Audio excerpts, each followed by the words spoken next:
Welcome back, everyone, for another deep dive. Huh. Today we're diving into Hibachi Chef Heaven. Hibachi Chef Heaven. It's a short story by Carma Spence. Oh, okay. And get ready for some chills because this story is a delicious blend of the ordinary and the terrifying.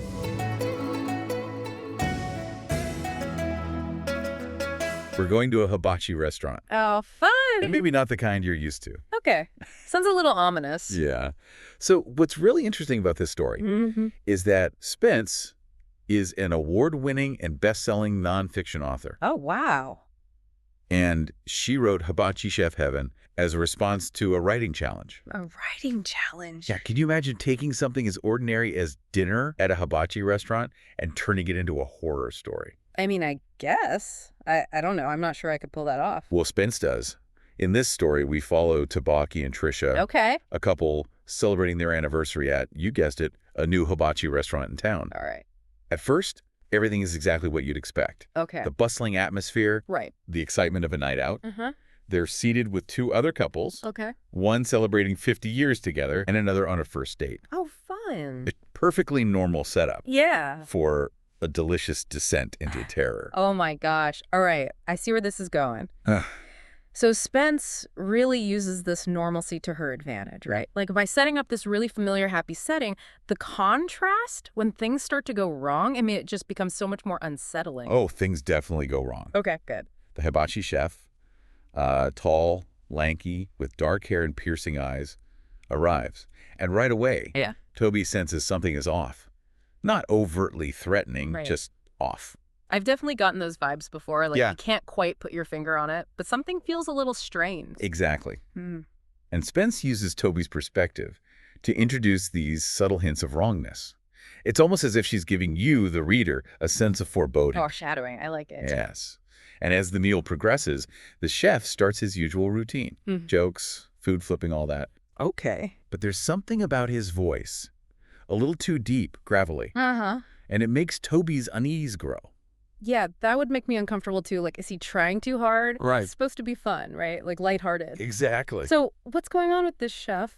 Well, the other diners are completely oblivious. Oh, no. They're laughing at the chef's jokes, enjoying the show. They seem totally unaware of the tension building beneath the surface. Oh, man, the tension's got to be so thick you could cut it with a knife at this point. And this dynamic, it really adds to the story's psychological suspense. It makes you question, is Tobi just imagining things? Yeah. Or is something truly sinister happening? Ooh, good question. I'm hooked. Well, the turning point comes when Tobi sees something that confirms his suspicions. A quick flash. A nictitating membrane slides across the chef's eye. Not exactly what you expect to see at a hibachi restaurant. Well, what? Hold on. Did you say a nictitating membrane, like a third eyelid? Yes, like a lizard or a bird. Okay, that is definitely not on the menu. This detail, though, I mean, this does so much more than just startle us, right? I mean, it taps into our primal fear of the unknown, of things that are both familiar and alien at the same time. Like, is this even human? What are we dealing with here? It's the moment when the story shifts from just uneasy to full-blown horror. Oh boy, here we go. And from there, the horror escalates quickly. Okay. The couples at Tobi's table start to slump over, almost like they're falling asleep. But at the next table, Tobi sees something far more disturbing. The waiters and chefs are feeding on the other diners. What? Like, literally feeding. Spence takes this familiar image of a hibachi chef and twists it into something monstrous. The chefs and waiters, they have these long, tongue-like appendages that they attach to their victims' necks. It's a horrifying visualization, and it's even more unsettling because it's happening in this setting that we usually associate with celebration and enjoyment. Right, you go to hibachi to celebrate, like birthdays, anniversaries. It's supposed to be fun. So to have that completely flipped on its head, I mean, that's what makes it so disturbing. And Spence doesn't hold back on the details either. It's vivid and it's terrifying, and you're right there with Tobi as he witnesses this horrifying scene unfold. This is definitely not the kind of hibachi I'm used to. And then comes the explanation.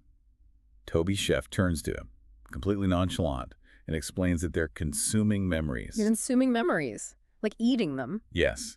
And the chef tries to justify it as harmless, claiming they only take small, inconsequential bits. But the way he delivers the explanation so calmly is truly chilling. It's like he's trying to normalize something utterly horrifying. Right. Like, don't worry, it's just a little memory theft, no big deal. But of course, it is a big deal. It's terrifying. And what makes it even worse is that everyone else is just going along with it like it's perfectly normal. It makes you wonder what's going on with Tobi's drink that he didn't touch. Yeah, the waiter was very insistent that he have a drink. And right in front of Tobi, the chef demonstrates, latching onto the anniversary couple with his tongue. Okay, so Tobi's definitely in trouble now. What happens next?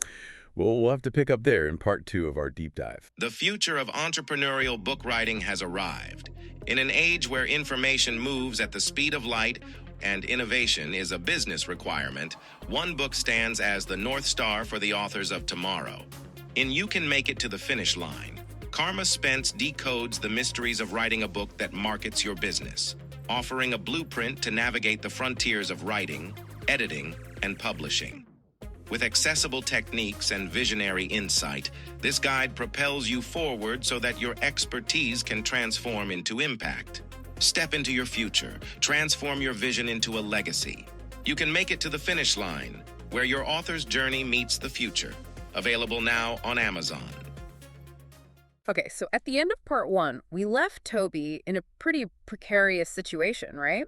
He's sitting there at this hibachi table, and he realizes the horror of what's happening around him. But everyone else, including Trisha, is completely out of it, thanks to whatever was slipped into those drinks. Yeah, it's that classic horror movie trope, Yeah. You know the truth, but everyone else is oblivious, and they're the next victims. Exactly. And remember how insistent the waiter was that Tobi have a drink, which he never touched. Right. Makes you wonder how long Tobi was already being targeted, right? Yes, exactly. And as the horror sinks in, Tobi desperately tries to wake Trisha up, but she's completely gone. And that's when things take an even darker turn, right? The waiter attacks. This is where Spence doesn't hold back. Like, the attack is brutal. And she describes it in detail. Like, the violence of the situation is right there in your face. The way she describes the waiter's tongue, like attaching itself to Tobi's neck, the pain, the feeling of violation, I mean, it's a terrifying scene. Oh, absolutely. And it really shows how vulnerable Tobi is. Like, he's surrounded by these creatures. His girlfriend's unconscious right next to him, and there's nobody to help. It's like a total nightmare. And then everything goes black. Tobi passes out. That blackout, like, it's brilliant, right? Not only does Spence get to sort of skip over the really gory details, but it also creates this sense of disorientation and uncertainty for the reader. Okay, yeah, I see that. So when Tobi wakes up, it's the next morning, and he's like immediately worried about Trisha, right? Did she experience the same horror that he did? Does she even remember anything at all? And this is where Spence throws in a real curveball. Tobi calls Trisha right, expecting her to be confused or disoriented, maybe even missing memories. But that's not what happens at all. So she remembers everything. She remembers the dinner as this wonderful romantic experience. She even goes on and on about how much fun she had and how talented the chef was. No. I mean, is Tobi the unreliable narrator? Did he imagine this whole horrible thing? That's exactly what makes the ending so effective. Like, she doesn't give us any easy answers, and it leaves us with this lingering sense of unease and uncertainty. So what happened? What do you think? We left off with Tobi, like, suggesting they go back to that same hibachi restaurant. It was a crazy cliffhanger. Yeah.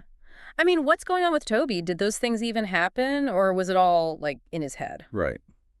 Could he be an unreliable narrator? Or, even creepier, what if Tobi was, like, somehow changed? Ooh, that's scary. So many possibilities. And, like, that's what makes the ending so effective, right? Yeah, totally. We're left with all the same questions that Tobi has. It's like Spence's horror just gets so personal and invasive, you know? Like, what's real? Right. She's saying that even our own grip on reality could be, like, messed up in the face of this crazy horror, and that is terrifying. And it all comes back to memory, right? If our memories can be stolen or changed or even erased, Yeah. what does that mean for who we are? Oh, wow. It's a pretty big question, and Spence doesn't shy away from it at all. No, she doesn't. I mean, think about it. If someone could manipulate your memories, they could just rewrite your history, Yeah. your beliefs, even, like, your identity. It's, like, fascinating and terrifying at the same time. Totally. And Yeah. how would we even know? Like, what if it's already happened to us? Right. What if we're all walking around with these huge gaps in our memories and we don't even know what's missing? That's a scary thought. It is. And Hibachi Chef Heaven, it makes us think about it, you know? It's a warning.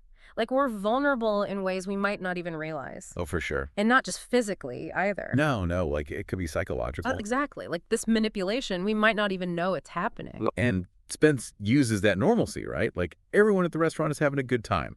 They're totally oblivious while this horrifying thing is happening right in front of them. Yeah, it's like she's making a point, you know? We can get lulled into this sense of security. Like, we trust what people tell us. We accept things without questioning them. And we don't see what might be hidden, like, right under the surface. Right. We just blindly accept things as normal. And that makes us vulnerable, too. Exactly. But it can also be empowering. Empowering? How? Well, because Hibachi Chef Heaven, with all its horror, it makes us think. Like, we need to be more careful, more questioning. We need to be aware of these power dynamics and the manipulation, that could be happening all around us. Yeah, that makes sense. Like, trust your gut if everyone else seems cool with the way things are. Yes. And in the end, I think that's a really important message. Our minds and our memories, they're precious, and we should protect them. Oh, I like that. So we've talked about the plot and the characters and the writing style and some of these crazy themes. Yeah. But what should our listeners take away from all of this? Well, Hibachi Chef Heaven reminds us that horror can be more than just, like, jump scares. It can make us ask some really big questions, Yeah. about our identity, about memory, even about, like, what's real. Right. And it can make us think about the things that could be happening to us right now without us even knowing. Like, we need to guard our minds. Yeah. We need to protect our memories. Yeah. We need to be aware, be more discerning, and ultimately more empowered to deal with a world that isn't always what it seems. That's a great point. And if you enjoyed all this, make sure to check out Carma Spence's other books. She's an amazing author. Absolutely. Until next time, keep your mind sharp, your memories intact. And watch out for hibachi chefs who seem a little too intense. Thanks for joining us for this deep dive into Hibachi Chef Heaven. We'll see you next time.